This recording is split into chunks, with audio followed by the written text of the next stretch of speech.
Alright, going to try to solve a chess puzzle on lichess.com. 2353 is my rating. Immediately I see rook takes f7 check, but after king takes f7, I mean maybe there's some queen f4 check, but no, that fails. So that check doesn't work. This check, I mean just queen e7, and the attack fizzles. So that doesn't work. Threats, because no capture really works here. I mean this is a capture, but it's not successful. So queen, bishop g5 is my immediate thought, hitting the queen if the queen moves. I don't really see anything there. Yeah, I don't see anything. Another interesting idea is bishop h6. The idea is if you take, you have queen h8 check, but after king f7, queen f5 check. This is forced because if you go back to fa, you just have queen takes f7 checkmate. So after here, you have rook d1 and you skewer, whoops, wrong arrow. You skewer the king and the queen. Okay, so bishop h6, so king e7 doesn't win. You can't move the king because you just get checkmated. And if you do nothing, like let's say a5 here to illustrate my example, then you capture with check, force king e7, and then you have bishop g5 check, skewering again. So what if after bishop h6, queen d7? Changes it up a little bit, to say the least. No, okay, let's check queen takes g7 check, king e7. Wait, that's not possible. Bishop h6 check, force king d6. What if this is the move instead? So what if bishop h6, what if queen d6? Same line, check, check here, move on to the e file. You still can capture. And then what if after bishop h6 something, no, that's not possible. That's not possible. So here, but same thing once again, check here, and there's still a skewer.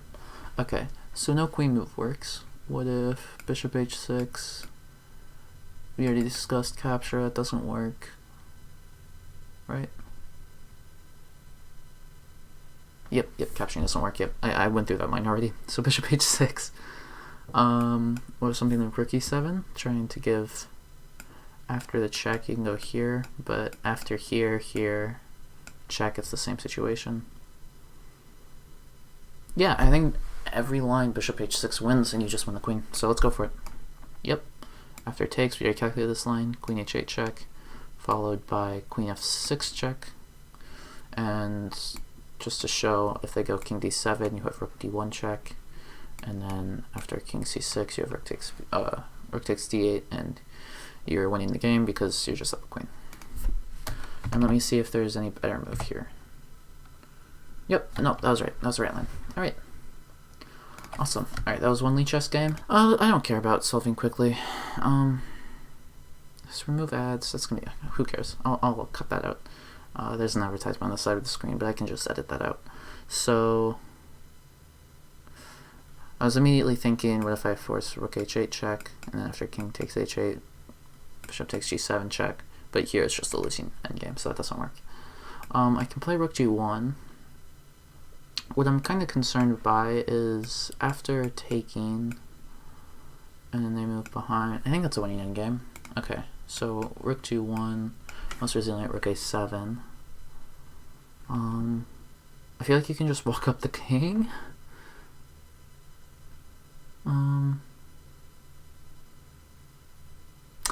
Can you liquidify? Liquidify maybe? Because this forces a mass trade, right? And then after takes. So yeah, after you play rook takes g7, rook takes g7, bishop takes g7, king takes g7. Now it's your move, and ooh, but they do get a passed pawn. I think that's a losing endgame, because after king takes f4, d3, cd, b4. Yeah, you can't survive because of the pawn in the way. Okay, so that doesn't work. Rook g1, rook a7. Is there a different move after rook a7? Sorry, this arrow's bad. After rook a7, How can I win a piece? Maybe I can play e6 and then e7.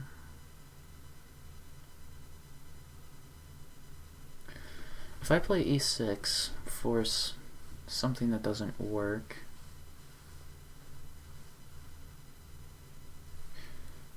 I don't actually think white can defend against that. I think no, you can't play that because there's already a pawn on e6. After rook g1, rook a7, g6, you can't move the king to f7. If f8, you lose after e7 check. So if you move back, then I think just e7 wins. Sorry, you'd have to move here.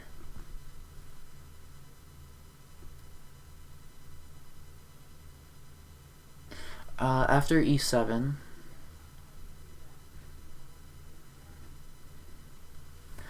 what does white do? I think this is probably most resilient. After e7, knight e8 is probably best. And then say rook h1 check, back.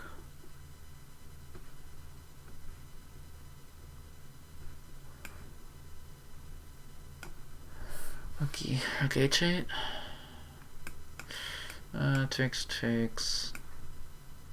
Takes, and you're still losing, so no. So rook g1, rook a7, e6, king h7. What if you go takes? You can't take because then the king's far enough through. So what if you play e7? Wait, then you just lose your piece. What if you play rook g1 check first? Rook g1 check.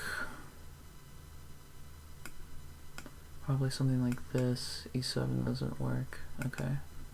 So I don't think you can capture the knight.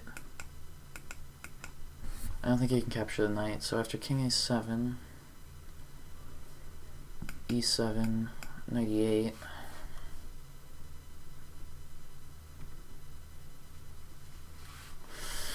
Knight e8 is tricky. This is a check. It would just instantly lose the pawn, but it is a check. Is there any way?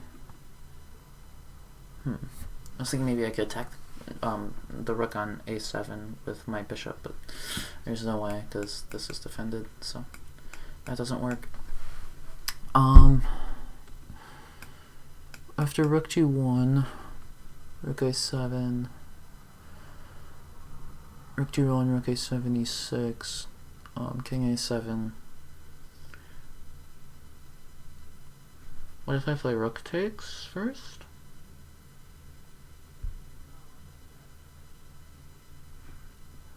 What if I play rook g1, rook a7, e6, king a7, rook takes g7 check, rook takes g7, e7. I think rook g8 there is the issue.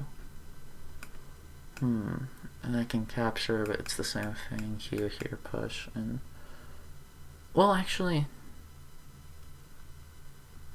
no, there's a difference there because now I can play king e6, and this bishop can defend the diagonal. Meanwhile, the rook is tied down to defending the pawn.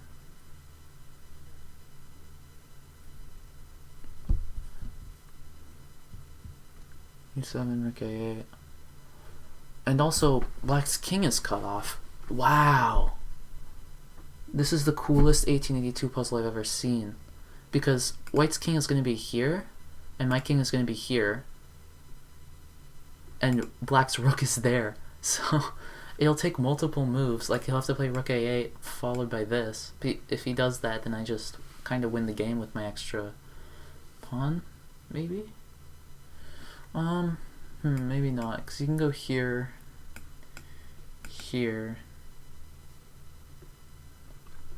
and then if he moves out of the way, I'll probably have moved out of the way first. I go here, check. That seems like a draw. Is there any better move here? What if I take, and then play e7? Something like this. Check. Moves in front of the pawn. I don't think there's anything there. So takes, push, here. Takes. I mean, rook h1, rook a7. Is there really nothing here? Rook h1, rook g1, rook a7.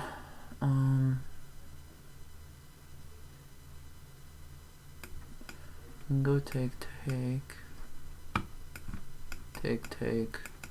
e6. Well, I can push and then play e6. Takes here, e6.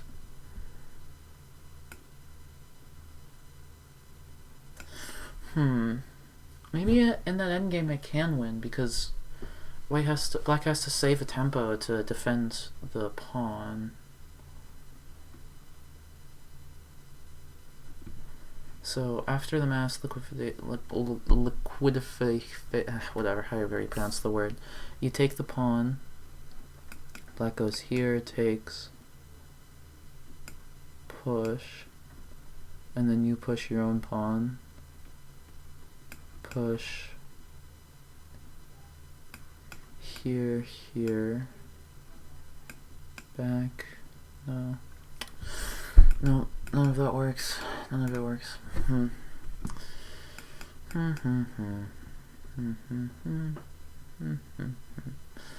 Maybe it's rook e1. No. Rook g1, rook a7, e6, king a7. e8, 98,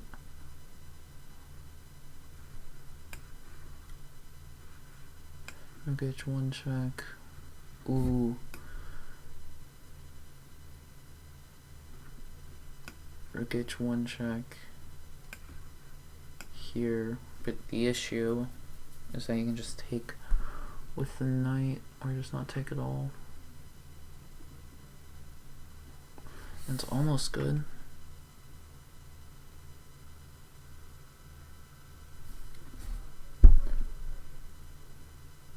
Oh, I can play king takes f5 here. So let me calculate again. Rook g1, rook a7, e6, king a7. Oops, king a7. E6, 98. Whoops, knight e8, king takes f5. And my idea after king takes f5 is, let's say he makes a move like, you know, d3, cd, b4 that I've been talking about all the time, right? I then have rook h1 check, and the issue here is that the king is completely cut off, so it has to go back here, after which I have rook h8 check, king e7 is forced, king f7, sorry, is forced, and then that's checkmate, because the pawn defends. And then yeah, if he ever takes, then he's kind of losing. Okay, yeah, that wins. That's the line. Okay, awesome. e6. Oh, what? That's gotta lose, because this goes with check now. Yeah. And I take here. Yeah, okay. And let me go into the analysis boards just to make sure that my line works, because the line that I had is, yep, rook takes a2, rook g1, rook a7, e4, and here I calculate king a7, and then e7, 98, king takes f5, yep, only move. This is the move that I missed my calculation. Like, this is the move that took me a really long time to find my calculation. And the idea is that there's nothing here, because knight takes f6. Because, yeah, you can play knight takes f6, king takes f6, and it's actually like the only result. But let's say you play d4 here, then, okay, you can just do it now. But yeah, rook h1 check, king g8, check, checkmate. That's an 1800 rated puzzle. Oh my gosh. That is insane. I think that should be a much higher puzzle in my opinion, but either way, quite interesting puzzles overall. Hope you enjoyed. Hope you have a good day.